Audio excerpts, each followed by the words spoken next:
Mariana Trench? Question number 1.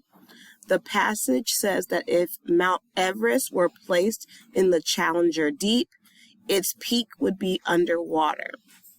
What does peak mean?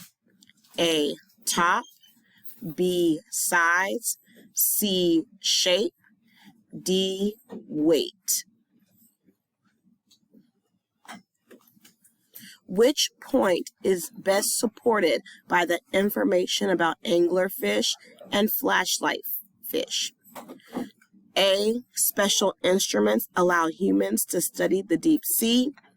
B, humans cannot live in the rough conditions in the deep sea. C, some animals have skills that help them live in the deep sea. D, scientists are just beginning to understand animals in the deep sea. Question number 3.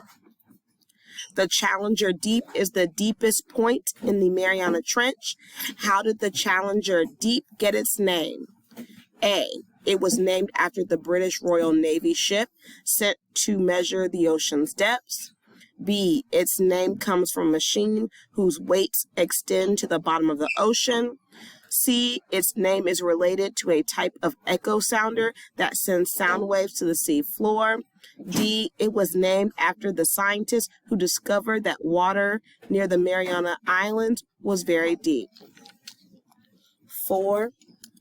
What is happening at the bottom of the Mariana Trench? A, the Puerto Rico Trench is being created. B, the bottom of the Mariana Trench is moving up towards the surface. C, a layer of putty-like rock is moving between a heavy plate and a lighter plate. D, a heavy plate of rock is pressing into a lighter plate of rock, causing the heavy plate to move down. Number 5. Why do U.S. naval submarines use the Mariana Trench as an expressway? A, the water at the bottom of the trench is clearer. B, it is more difficult for enemies to detect them there.